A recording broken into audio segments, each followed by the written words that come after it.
French reporter who joined police exposes racism and violence. Here's a summary of the article. A French journalist who infiltrated the country's police force has described a culture of racism and violence in which officers act with impunity. Gendrot also says he was shocked to discover how badly trained and paid police recruits are and how the constant stress and daily hostility and violence they face drives officers to depression and suicide. I wanted to go undercover in a police commissariat so I could show what we never see. In France there are two big taboos: police violence and malpractice and police suicides. In France, people either like the police or detest them. I thought it had to be more nuanced, he told The Guardian. Gendrot joined the Police Nationale as an adjoint de sécurité, a contracted and salaried, special constable, in 2018 using his real name.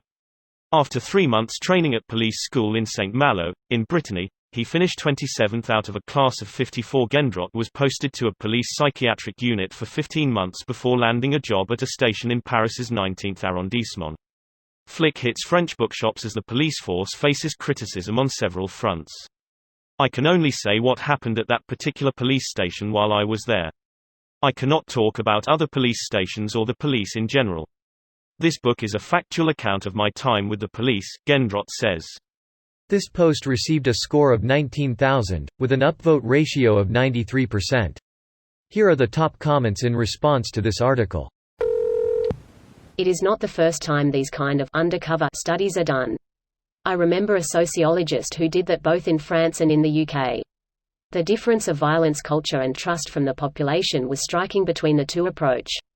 In France, you have a gun, and you protect the people in danger.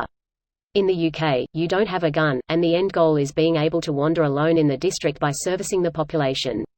Conflict resolution in France is quick and violent. In the UK, it is slow and diplomatic. UK is based on Peelian principles. Many others are based on the idea that no one will dare to break the law if you maintain mutually assured destruction, everybody has a gun, or a monopoly on violence, only we have guns or we have the biggest guns. The whole not having heavily armed men patrolling thing is great, but UK policing still has huge problems.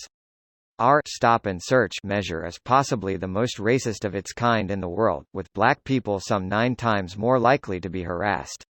Never said it was perfect, just comparing the paradigms that lead to escalation versus de-escalation. I know, and you were correct. I just want to highlight that British policing has huge flaws for anyone who might think that we're the gold standard. The thing we get right is not handing out guns like candy. I like that UK police announce themselves as being armed if they are carrying firearms.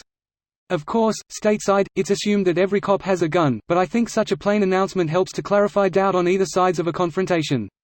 Greater than every cop has a gun and, on average, spends less time in training than someone who wants to become a hairdresser.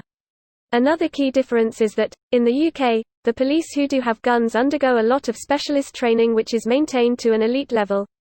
In the USA every moron in uniform has a gun, which doesn't go well with the national John Wayne fantasy, ooh, I'm going to shoot the bad guy and then everyone will think I'm a hero.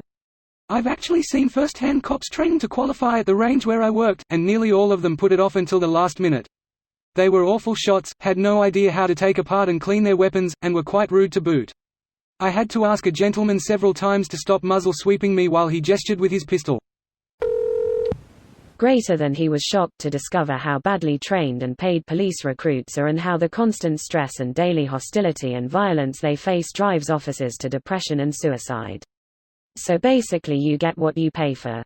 If the pay doesn't match the demands the job requires, you will never get the best and the brightest, you get, who's left. This video was automatically created by Reddit to speech.